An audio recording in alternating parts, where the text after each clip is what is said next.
जय हिंद दोस्तों। आप सभी का फिर से स्वागत करता हूं हमारा अपना YouTube channel competitive exam study में। जैसे कि आप लोग जानते हैं, इस चैनल में कोई भी कम्पिटिटिव एग्जाम के प्रिपरेशन, सिलेबस, पैटर्न्स और डेली करंट अफेयर्स की पूरी जानकारी मिलेंगी।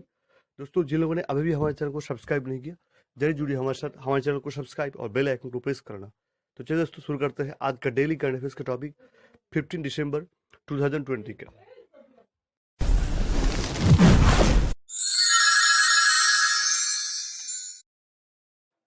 সো ফ্রেন্ডস, আজকের প্রথম প্রশ্ন, দুবাই আইটিএফ ডাবলস টাইটেলস জিতলেন কোন ভারতীয় টেনিস তারকা? দুবাই আইটিএফ ডাবলস টাইটেল জিতলেন কোন ভারতীয় টেনিস তারকা?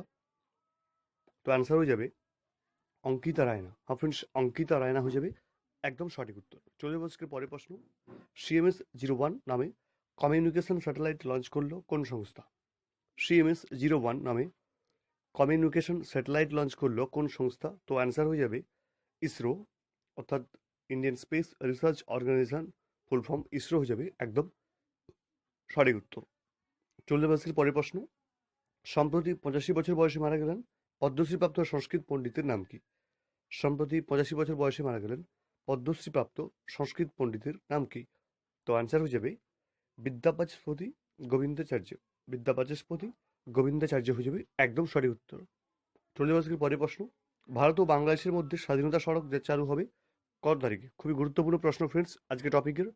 ভারত ও বাংলাদেশের মধ্যে স্বাধীনতা সড়ক চালু হবে কত তারিখে? তো অ্যান্সার হয়ে যাবে 2021 সালের 26শে মার্চ। হ্যাঁ ফ্রেন্ডস, 2021 সালের 26শে মার্চ হয়ে যাবে একদম সঠিক উত্তর। চলে যাবো আজকে পরের প্রশ্ন, মানি মিত্র নামে ব্যাংকিং চ্যানেল লঞ্চ করলো কোন ব্যাংক? মানি মিত্র নামে ব্যাংকিং চ্যানেল লঞ্চ করলো কোন ব্যাংক? তো অ্যান্সার হয়ে যাবে Ujjivan small finance bank. Ujjivan small finance bank হয়ে যাবে একদম সঠিক উত্তর। চলে যাবো আজকের পরের প্রশ্ন, 2020 সালে গুগলে সবচেয়ে বেশিবার সার্চ করা সিনেমার তালিকায় প্রথম স্থানে কোন সিনেমা রয়েছে? 2020 সালে গুগলে সবচেয়ে বেশিবার সার্চ করা সিনেমার তালিকায় প্রথম স্থানে কোন সিনেমা রয়েছে? তো অ্যান্সার হয়ে যাবে প্যারাসাইট। প্যারাসাইট হয়ে যাবে একদম সঠিক উত্তর। চলে যাবো আজকের পরের প্রশ্ন, billiards and snookers federation of India এর প্রেসিডেন্ট হিসেবে নির্বাচিত হলেন কে? Billiards and snookers federation of India এর প্রেসিডেন্ট হিসেবে নির্বাচিত হলেন কে? তো অ্যান্সার হয়ে যাবে রাজন থিনভাসারা। রাজন খিনভাসারা হয়ে যাবে একদম সঠিক উত্তর।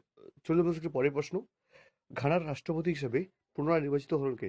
ঘানার রাষ্ট্রপতি হিসেবে পুনরায় নির্বাচিত হলেন কে? তো অ্যান্সার হয়ে যাবে নানা আকুফো আড্ডু। নানা আকুফো আড্ডু হয়ে যাবে একদম সঠিক উত্তর। চলে যাবো আজকের পরের প্রশ্ন, জয়পুরে অটোমেটেড ব্যাংকনোট প্রসেসিং সেন্টার গড়ে তুলতে চলেছে কোন ব্যাংক? জয়পুরে অটোমেটেড ব্যাংকনোট প্রসেসিং সেন্টার গড়ে তুলতে চলেছে কোন ব্যাংক? তো আনসার হয়ে যাবে আরবিআই, অর্থাৎ রিজার্ভ ব্যাংক অফ ইন্ডিয়া। আপনার রিজার্ভ ব্যাংক অফ ইন্ডিয়া হয়ে যাবে একদম সঠিক উত্তর। চলে যাবো আজকে পরের প্রশ্ন, সম্প্রতি যুক্তরাজ্যের সঙ্গে ফ্রি ট্রেড এগ্রিমেন্ট স্বাক্ষর করলো কোন দেশ? সম্প্রতি যুক্তরাজ্যের সঙ্গে ফ্রি ট্রেড এগ্রিমেন্ট স্বাক্ষর করলো কোন দেশ? তো আনসার হয়ে যাবে সিঙ্গাপুর। আপনার সিঙ্গাপুর হয়ে যাবে একদম सही उत्तर। फ्रेंड्स, এই ছিল আজকে গুরুত্বপূর্ণ 10টি কারেंट अफेयर्स।